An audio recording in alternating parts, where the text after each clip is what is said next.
So, go ahead and open your book to page 194. And then your vocab notebook should already be open to a new clean page. So we're on page 194 in the textbook. And your vocab notebook, today's notes are called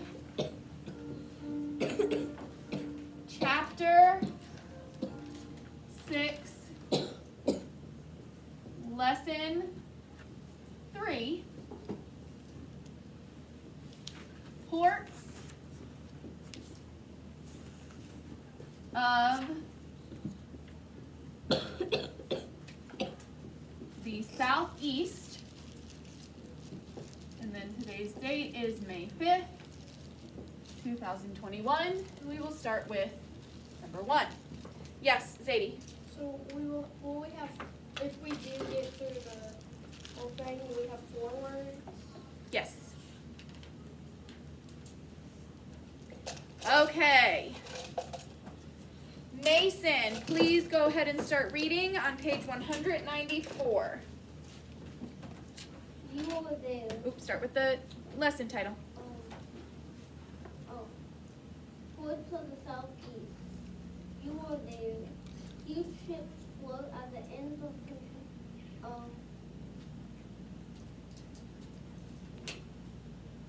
Colin, concrete. say it so he can hear. Concrete. Huge ships float at the ends of concrete piers. Planes look giant containers as they were toys. All around you, people enter information into handheld computers. You are visiting the port of Baltimore in Maryland. It is one of the largest, busiest ports in the United States. More than 16,000 people come to work here each day. At least 30 million tons of goods come and go every year. What do you think of the place where I work? Your mom asked you. It's terrific. Good. So we're going to be learning all about ports. Yes. Do you just, if we can't hear the person who's reading, do you just want to read this? Yes, just read it. If you cannot, because with the music and everything, it's going to be even harder. So if you can't hear, Zari, of course, this goes for you, and if you're watching the video. If you can't hear, just read to yourself. Okay, so we're going to be talking all about ports. Who remembers what a port is? We talked about this in a past chapter. What is a port? Zadie. A port is a place where they take goods to take it to another place. On what specifically? On a boat. Boat. A port is where goods are loaded and unloaded from ships. But what are they loaded onto after they're taken off the ship? They're taken off the ship and they are loaded onto, Zari? Something like a dock. Well, a dock, but where do they put them next? Do they just leave them there forever? No, they put it on another, So think a about, pickup truck. they might put it on a truck. What else could they potentially put it on? So they might take it off the ship and put it on the truck, or backwards, they might take it off the truck and put it on the ship. What else, Cullen? They might put it in like a wagon. Do you think now in the year 2021 they'd put it on a wagon? Maybe back in the historical times, but probably not 2021. Oh, I meant to say like a trailer or something like that. Okay, like a trailer on a truck. What else might they put it on? Carla? They might put it on a train. They might put it on a train. Victoria? There's one more place where they could potentially put it. So where they could put it is that these people come out of the boat and then they start loading it on the dock and then people come and then get the stuff from the dock. Okay. Maybe they sell things straight from the dock sometimes. Do you think they might put it on another boat ever? Maybe. So yes, ports are near large bodies of water, and they're places where ships are loaded and unloaded with products and goods so that they can be taken to where they're going to be sold. Yes, Mason, quickly. Are those big boats called water Some of them. Those are the large flat boats. Yes? My grandfather is actually from Baltimore, Maryland, so he might know about this. Maybe. There's actually ports a lot. We have ports here. They're not as big as other ports because most of our goods come from trucks.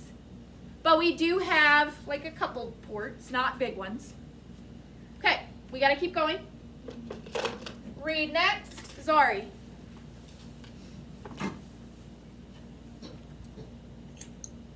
A region of ports. The southeast has 2 long coastlines and many navigable rivers. Because of this, the region is known for its busy ports. The 2 long coastlines are along what 2 large bodies of water in the southeast? The 2 long coastlines are along what large bodies of water? Cullen, tell me one. The Gulf of Mexico. The Gulf of Mexico. And the other one, Carla? The Atlantic Ocean. The Atlantic Ocean. And then there's also many navigable rivers. What do you think is the biggest navigable river in the southeast? Lena? The Mississippi River. Do you want to know why I called on you? Because I could see that you knew the answer, but you were nervous, and we have confidence in this class. So I wanted to prove you don't have to be nervous, because you knew it, okay? Okay, Zari, keep going. Old ports. The first city in the southeast grew around ports near the mouths of major rivers. Pause. Why do you think the first cities in the southeast grew around ports? Why do you think that the first cities in the southeast grew around ports? Smith. Because people needed to be able to have access to goods, and they didn't want to walk super far to get their goods. Very good. They didn't have transportation like we do today. Even if you have the shield on, make sure you're covering, okay? Because it could go underneath and then out. They didn't have cars. Only rich people had horses and wagons. So, of course, they wanted to be close to where the goods were coming in so that it was much easier to take it to where it needed to go. So, of course, it was close. They wanted to build up their towns around the ports so they didn't have to carry the goods as far. Keep going.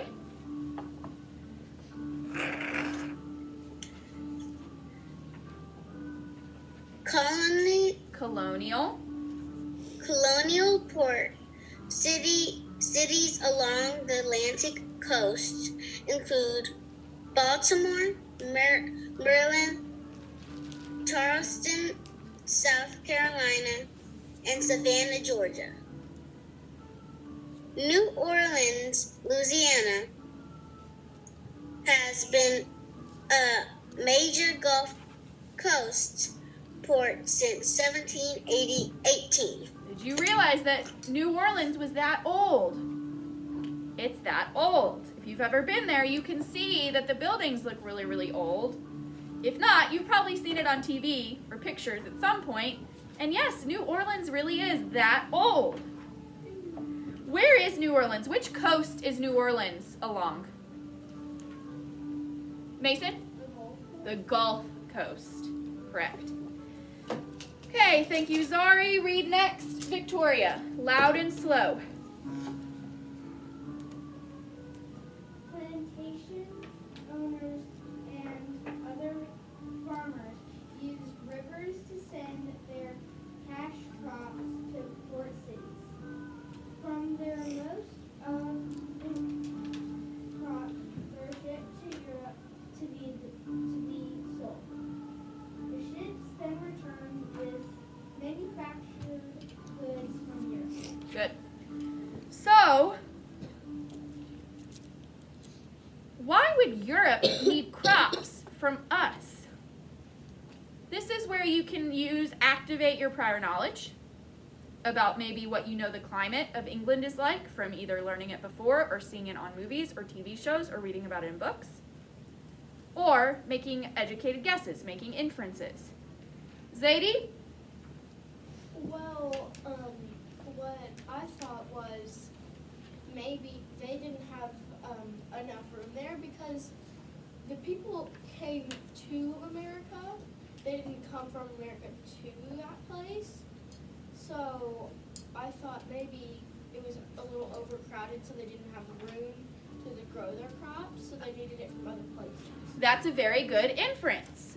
Zadie made the inference that there wasn't much room in Europe because people had been living there for thousands of years, and they just started coming to America. And we did learn that a lot of people came to America and wanted to start farms. Well, why couldn't they do that in Europe? Maybe there wasn't enough room. It was overcrowded. There were lots of people in towns and villages and buildings, and not as much room for farms. Anybody else have another idea? Zari? Kind of like what Zadie said, except maybe they didn't have a lot of veggies and stuff, which they needed from our country. Okay, they didn't have a lot of those veggies, probably because there weren't many farms. Carla, sorry, I had a brain fart. Well, maybe they're getting good food from other places because they maybe because they're building too much buildings Okay. and other things. So kind of like what Zadie said. Somebody have a different idea? Think about movies or TV shows or books you've read about England. What is the weather like there? Aaron? It might be really cold there. It's colder because also where is it? Let's look at this map of the world, which I'll never be able to get back down. I mean back up. Look at where the United States is. And then look at where England is. Can I see it? Kind of. I think I can see it. Yes. Look at where the United States is. And then look at where England is. England is closer to what? Mason? The North Pole. The North Pole. So it's a little colder there. Also, whenever you watch movies, what do they always have going on there? Victoria? Rain. Rain. And yes, plants need rain, right? But is there such thing as giving a plant too much water? Yes. Yep. I've killed many plants If you give a by giving it too much water. If you give a plant too much water, it will start to bend over because it has too much water. Exactly. So yes, it's too cold and rainy and crowded in Europe to grow a lot of the crops that we need here. Because we even know the South grows a lot more crops because our growing season is longer. It's warmer and drier longer, so we can grow things like corn and soybeans and wheat. And where does most of our food come from? Corn and soybeans and wheat. So yes, that was why ports became so important not only to the United States, the early United States, but also other countries and other continents like Europe. Okay, Aaron, who was reading? Victoria, keep going. New ports. Most of the colonial ports in the southeast still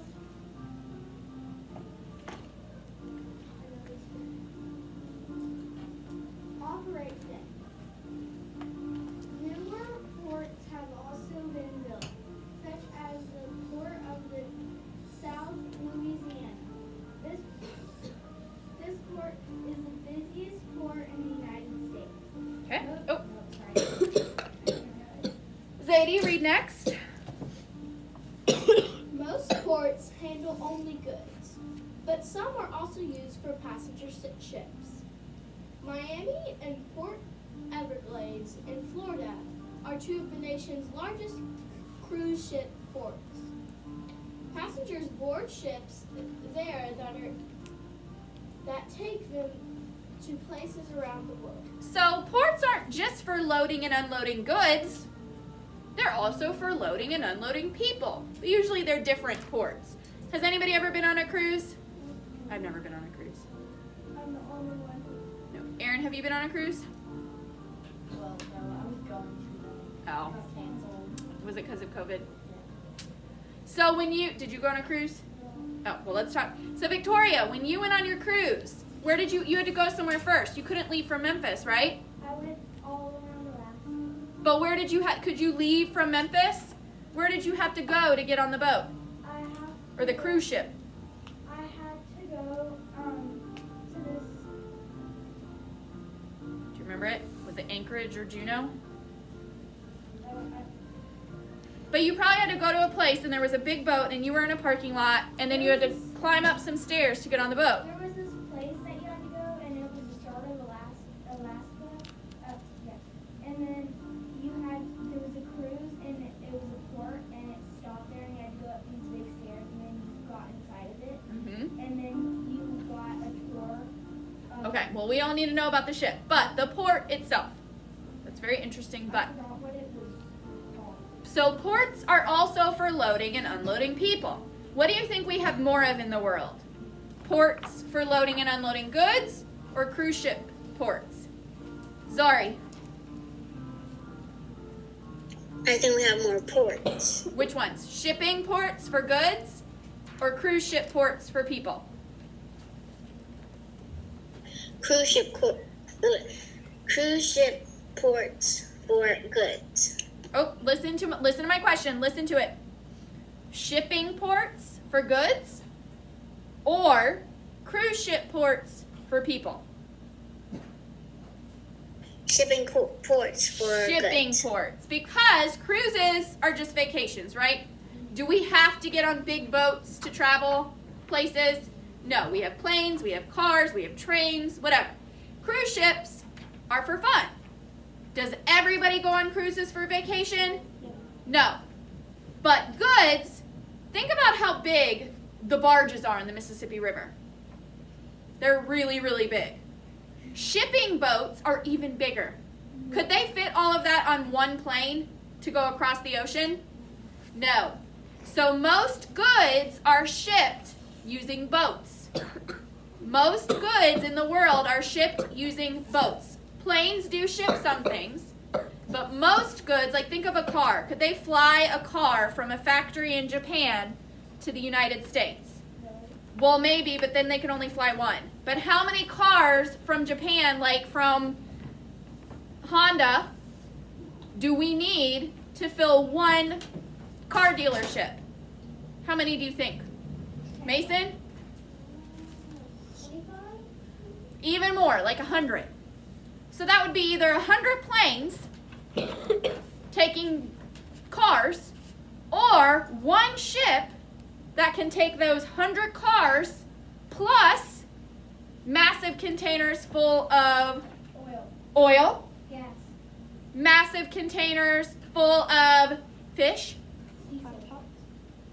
massive containers filled with, iPods? Laptops. All at the same time. So which one is more economical?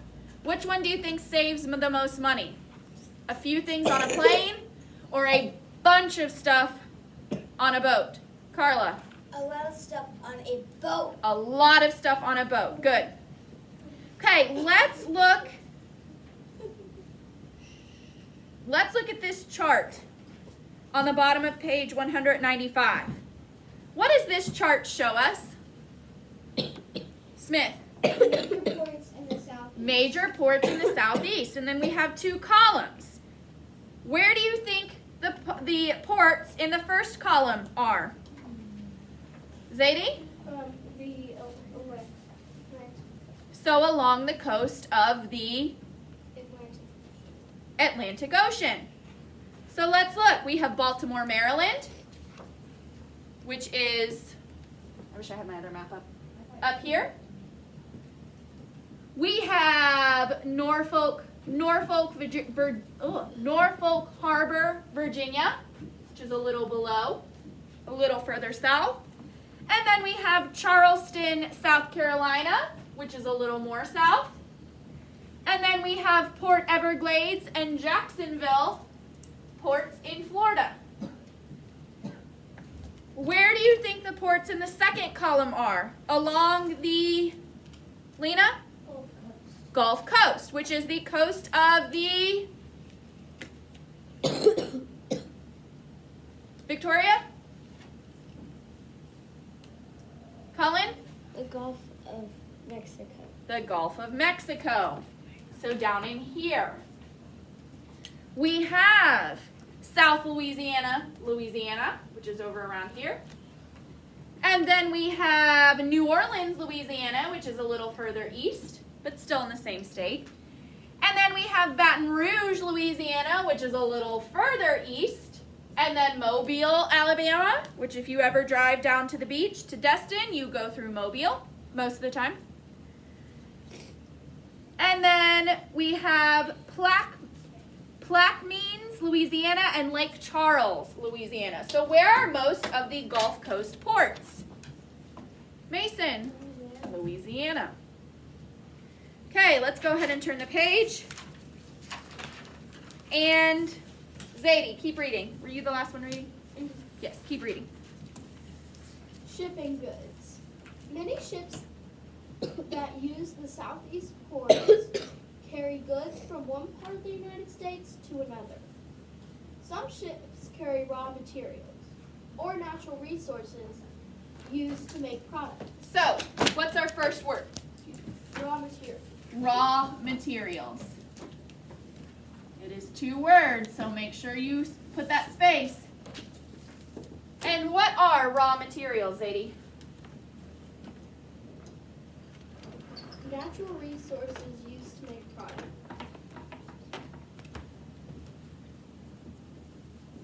Natural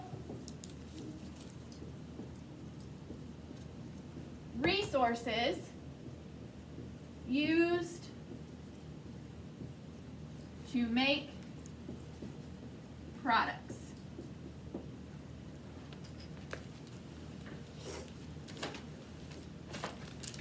So raw materials are not the goods that are already made. It's not things like laptops or cars or sweaters.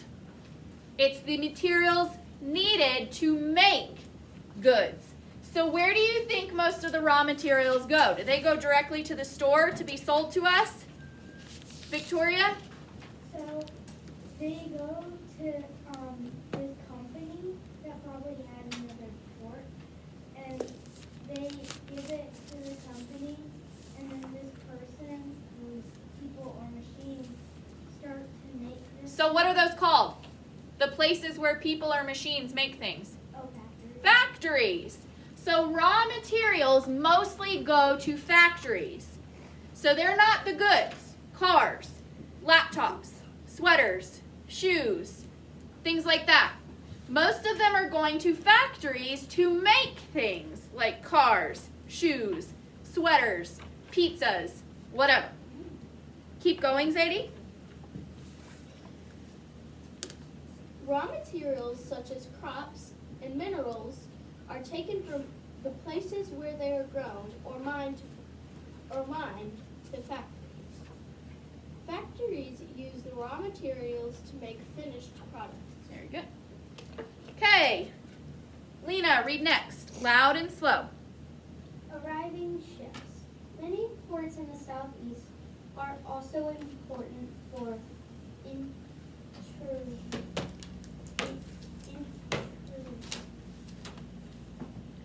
international trade. So, but when we have it like that, we say nation is that base word, but we say international. Sometimes, unfortunately, that's what makes English hard. The sounds of word, even though the base word is nation, so it should be international. In English, sometimes we change the sound when we add suffixes or prefixes, in this case, both. Many ports in the southeast are also important for international trade or trade among different countries. So what's our next word, Lena? International trade. International trade. And what is international trade? Trade among different countries. Trade among different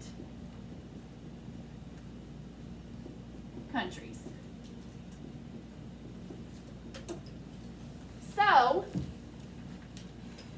if you are at a port and a ship is coming in carrying wheat from northern Kentucky, that is national trade because it's coming from somewhere else in the United States. But if you are at a port and you are helping to unload laptops from China, that is international trade. So when you're trading or you're buying things from another country or selling it to another country, that is international trade. If you're buying or selling from someone in the same country as you, that is national trade. Yes, Victoria, quickly. The piano stopped. It did, for now. Okay, Lena, keep going when you're ready. Ships from all around the world bring imports to ports in the southeast. And an import is a good brought into one country from another country. So, what's number 3? Im- Import. What is an import? a good brought into one country from another country. A good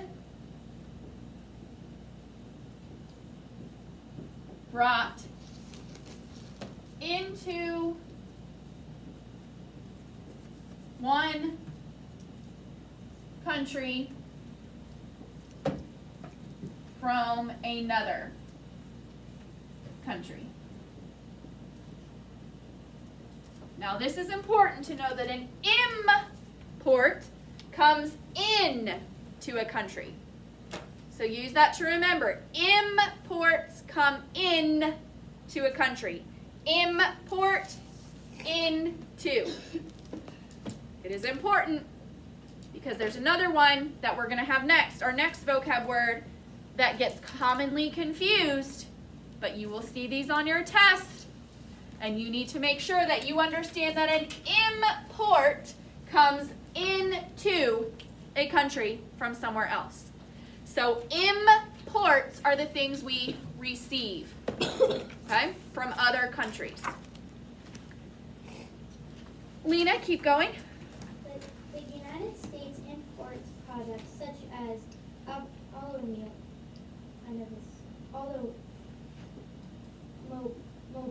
Good. If you know the word, but you're just like it's all running together in your head, just cover up parts of it and just read the little parts, and then you'll be like, oh, okay. Because sometimes that happens where it's a word, we know it, but it is bigger, so it jumbles up. Cover up parts, and then you don't have to worry about your brain trying to go too fast. automobiles and electronics from Japan, clothing and furniture come from China and other countries. Keep going. So we don't have that indentation. Do you see how there's not a space?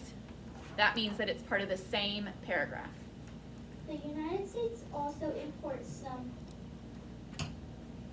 artificial products, Agricultural. agricultural products, rubber and beef from South America, and bananas from Central America are examples of such products. So these are all the ships that are arriving at ports in America. They are all carrying what? Carla? Imports. They are all carrying goods into the United States. Imports come into the country. Carla, read next. Departing ships. Not depairing. Don't skip the letter. Departing ships. As ships arrive carrying imports, other ships leave carrying imports. Not, read that closely. Sit up straight, please. that word correctly, otherwise it gets confusing. There are two different words, imports and other ships leave carrying. Zadie? Exports. Exports. An export is a good ship from one country to be sold in another. So, what's our next word? Export. Export. What is an export? It's a good ship from one country to be sold in another. A good shipped from one country to be sold in another country. So they're the opposite. Remember, imports come into the country from somewhere else. Exports exit the country to be sold somewhere else. So imports come into the country from somewhere else. Exports exit the country to be sold somewhere else.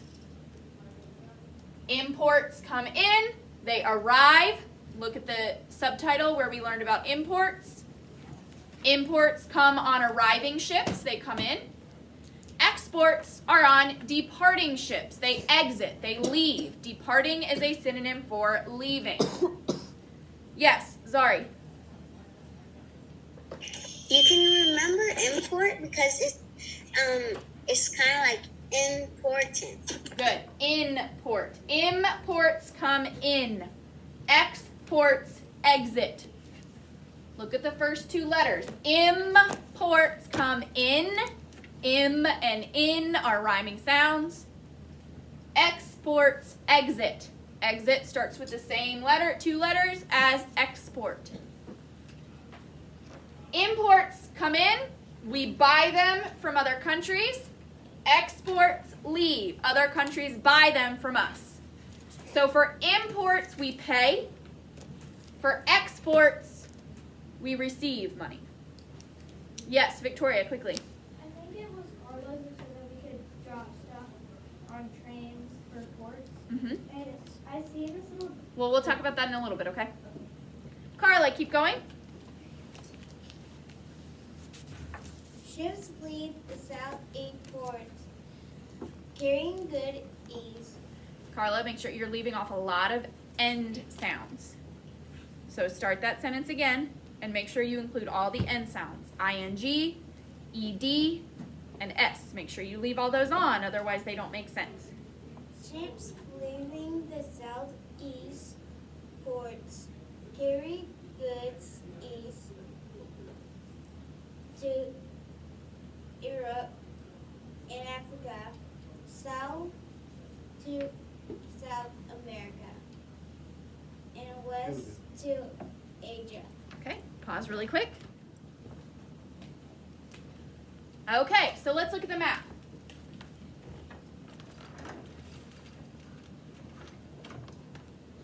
Carla said that the United States ships goods east to Europe and Africa, south to South America, and west to Asia. I know that's weird because we have to come over here, but remember, these meet.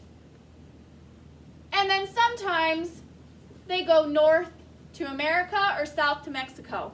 Why do you think they added that differently? Do we ship goods to Canada and Mexico the same way that we would ship them to Europe and Africa and Asia and South America? How would we ship goods? We know that we ship goods to Europe, Africa, South America, and Asia on ships. How would we ship goods to Canada or Mexico? Mason? Maybe by train. Trains? Smith?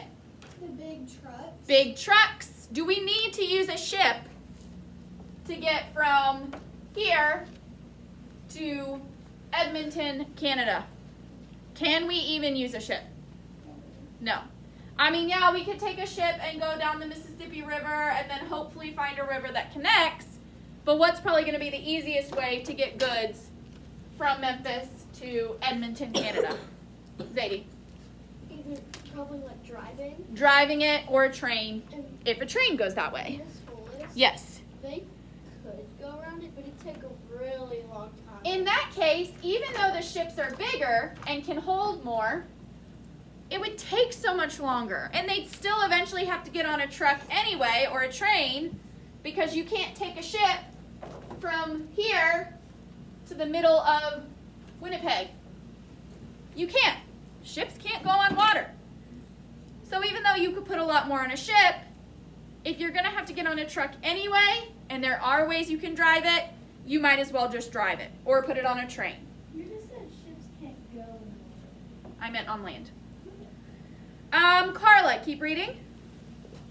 Canada and Mexico are also important trading partners of the United States. Oh, sorry, I thought we'd already read that sentence. But that's why they included them separately, because you can't take a ship to Canada or Mexico. I mean, you can, but it wouldn't be a good economical decision. Keep going. The states in the southeast exports both crops and food products. For example, Florida exports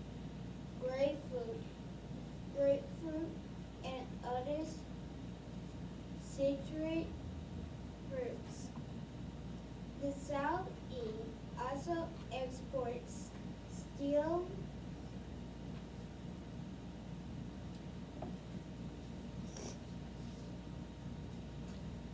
Mason? machinery,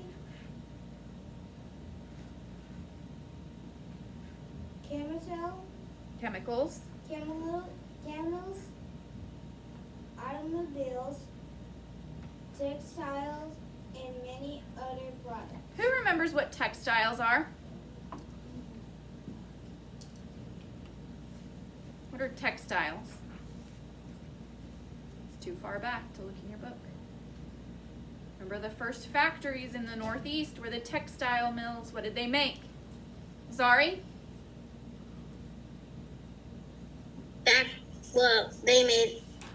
They were made in fact. Well, yes, but a textile mill was a type of factory. Aaron?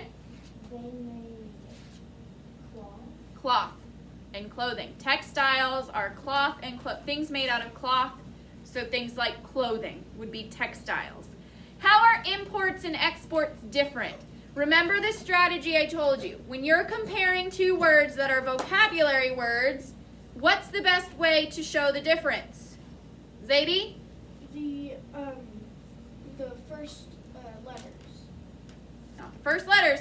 Remember I told you this with math yesterday. When you're saying how two vocab words are different, what do you write for each of them? Carla? You write down the definition. You write down the definition. The definition, when you're trying to say how two vocabulary words are different, the definitions are how they're different. So Carla, how are imports and exports different? Imports is a good brought to one country from another country. Okay, and how is that different from exports? So imports are goods brought into one country from another country. How is that different from exports? Export is a good ship from one country to be sold in another. So exports are shipped from a country to another. You could say it in your own words by saying that imports are bought and come into a country. Exports are sold and exit or leave a country to go to another. Okay, let's look at the picture on the bottom. This is a picture of a modern port. What does modern mean? Victoria? It means like big, organized. Not quite. Fancy. Not quite. up to date or new, current. Modern means now. How can we tell by looking at this picture that this is a modern port and not an old port from like the colonial times? Smith? Because everything looks new and updated. Okay. How else? What if this was just a painting of a brand new port in the 1800s or the 1700s? Zadie? You can see if you look closely. There's cars. There's cars. Victoria? There's machinery and these big containers of. Do those containers, so there's machinery, and those containers that you see, do you think it's possible to make them by hand out of things we already have? No, because it's large. No, they look like something that would be made where? Made in a factory. In a factory. Good. So we can tell by looking at this picture without even looking at the title that this is a modern port because we see cars, we see different types of machinery, and we see things that obviously could not have been made by hand. They had to have been made in factories by machines. So let's look at it. The caption says, modern ports provide a low cost and organized way to ship goods around the world. Why do you think 2 cranes are used on each ship? Lena? Maybe for like really heavy things that you can't lift, the cranes can lift them. Very good. For very heavy things you can't lift. Because what are some of the things that we like that get shipped from places to place, from place to place? Aaron? I was gonna say cars. Cars? But maybe one crane. Well, look at these big, imagine think of a train. We've all seen a train. These containers that we see, they're labeled containers, like red and blue and green and gray. We see them all over. Those are what we see on the backs of trains. So they're really, really big.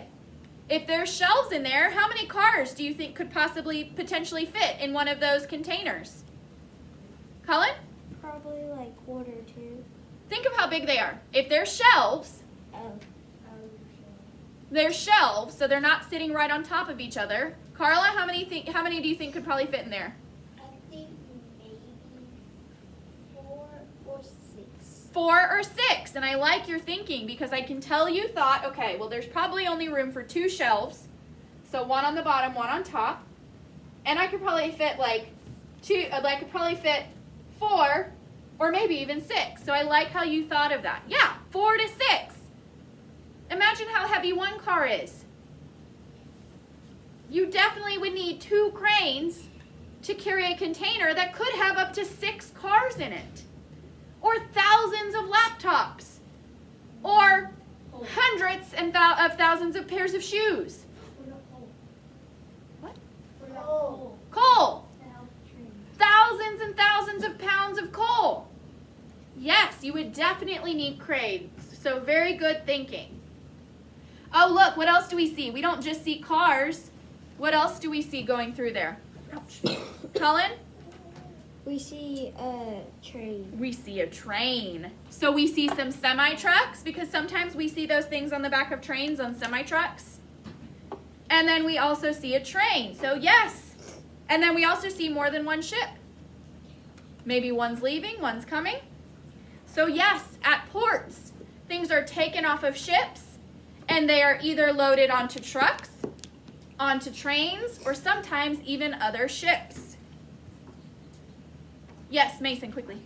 Why does the United States give out chemicals? Because we have some minerals and things that go into chemicals that other countries don't have. Okay. Or sometimes we have factories that make certain chemicals, and the way factories work is that they get patents, which means they're the only ones that are allowed to make certain things, especially when it comes to chemicals, so that they can be regulated. Because not everybody's allowed to buy certain chemicals. And there are certain chemicals that people can only buy a small amount of. So they can't just have a bunch of different factories that are allowed to make dangerous chemicals. They only have a couple. I actually if you have a pool, I found this out when I was at the pool store this weekend with my mom. If you have a pool, there's a certain type of chemical that they can't sell as many of because there was a fire at one of the 2 factories in the United States that were allowed to make it. So that's why we do sell certain chemicals, because we may have the only factories in the country that are allowed to make a certain type of thing. Just like we also receive chemicals when there's only a factory in Europe that's allowed to make a certain type of chemical. Okay, we got to keep going. Cullen, read next.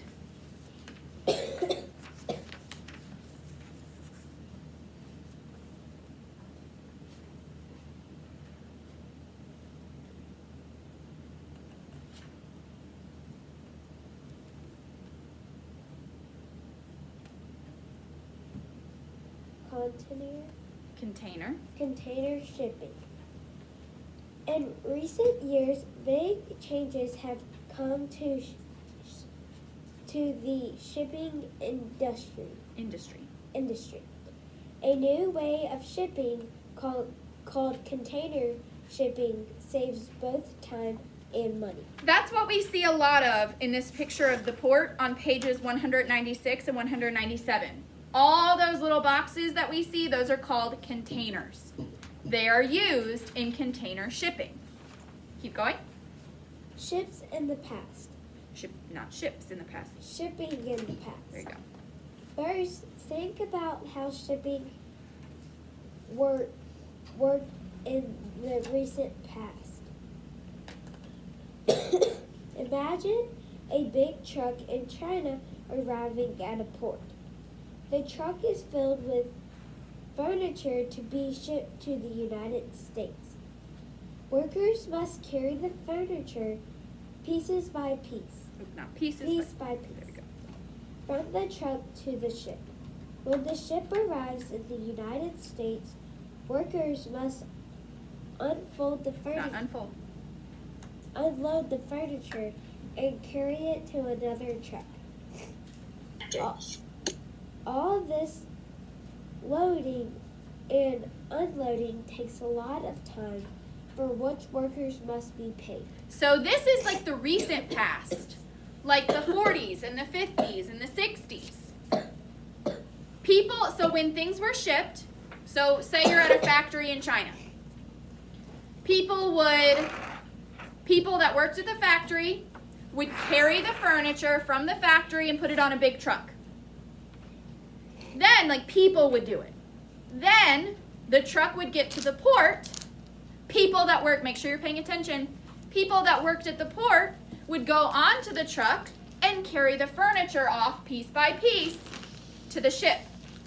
And then the ship goes across the ocean to a port in California. People that work for the port in California go onto the ship, take each piece of furniture one by one, and put it onto a truck. Then that truck leaves and goes to a furniture store in Memphis, Tennessee, and people that work for the furniture store have to go on and take the furniture off piece by piece. That's a lot of people. That's a lot of time. That's a lot of money paying for those people's time. So they needed a cheaper option. Michaela, read next. Shipping today. Louder. Shipping today. Today, furniture is brought to the port in a container that fits on a truck bed. A crane that then lifts the whole container from the truck onto the ship. When the ship docks in the United States, another crane lifts the container onto a truck of the right size. So, let's imagine that same situation, but with container shipping. We're at the furniture factory in China. People that work for the factory do still carry it onto a truck. However, so then that truck drives to the port in China, but this time, instead of people who work for the port having to take the furniture piece by piece and put it on the truck, this time, a crane, like the ones we see on pages 196 and 197, lifts the container off of the bed of the truck and puts it on a boat. How long do you think that takes for the crane to lift the container off the back of the truck and put it on the boat? Mason? A few seconds, maybe like 30 seconds, maybe a minute if somebody's being really, really careful. But how long do you think it took those people that worked for the port to take every single piece of furniture off the truck and move it to the ship? Smith? A few hours. A few hours. So that already saves a lot of money having to be paid to people. Then that container just sits on the boat, and they get to the United States, to a port in California, and instead of workers at the port having to carry everything off the boat and put it on another truck, these same type of cranes on the page before lift the container off of the boat and put it onto the back of the truck, and then the truck driver leaves and comes to the factory in Tennessee, to the furniture store in Tennessee, where people that work for the furniture store do unload it by hand. So we saved, say it takes 4 hours to load and unload a ship. We saved the 4 hours of moving it from the truck to the ship in China, and then another 4 hours taking it from the ship in California to the truck. So that was 8 hours times 20 people that they saved that money. Containers are also good for another reason. Keep going, Michaela. Containers come in standard sizes, and a lot of them fit in a ship. A container that fits on a truck in China or Brazil will also fit on a truck in the United States. Containers also protect the goods inside them and prevent them from being handled by many workers. Because fewer workers are needed to load and unload, container shipping is an less experienced way. No, go slow. Container shipping is a less expensive way to ship goods. So not only does it save money that they have to pay people to load and unload, it also protects the goods because they're inside a metal box. Less people have to touch it, so that's less people moving around and potentially breaking things or even taking things. So it saves a lot of money in all different places. How is container shipping different from the older way of shipping? Zari. The older way of container shipping, they probably had to use their hands to. Container shipping is how we do it now. I asked how is container shipping different than the old way of shipping? So container shipping is how we do it now. There's not an old way of container shipping and a new way of container shipping. It's the new way is container shipping. So start again, but make sure you use the right words. Maybe they used to the cranes weren't as fast as there were no cranes as they were so now. Zari, you got to listen. There were no cranes in this shipping in the past. We saw nothing about a crane.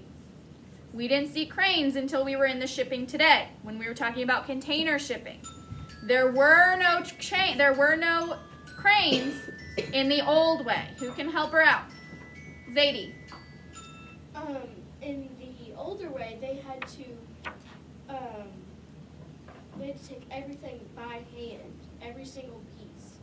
But now we can just put it in one of the containers, and then a crane will lift it from the ship to a truck, or from a truck to a ship. Good. So the old way, every time it changed places, from the factory to the ship to the port to the store, people had to unload it and load it by hand, piece by piece. But with container shipping, they only have to do that at the factory, and then once they get to the furniture store. Everywhere in between, a crane can do it with the whole container instead of each piece. Okay, read the summary. Smith. Summary. The Southeast has major ports on both the Atlantic coast and the Gulf Coast. Ships carrying goods to and from other parts of the United States and other countries visit these ports. Container shipping has made shipping goods faster, easier, and cheaper. Okay, We did one lesson. we did. Okay, so on the homework, it says, ports in the Southeast, directions, study the table, then complete the activities below. So this is mostly reading a table. Read the table and then answer the questions. You do not have to write in complete sentences. Any questions about the homework? All of the answers are on the table. Yes, Carla. What if we write incomplete sentences? Will we get extra credit? No. Nope, you don't get extra credit for things you should already be doing. But no, there's really not enough room to write incomplete sentences. Yes, Colin. Is this like a sun or is there supposed to be a sun? It's a sun. Any other questions about the homework? Okay, go ahead and put that in return to school. It is due on Monday, the next time we have social studies. However, I will definitely take it early.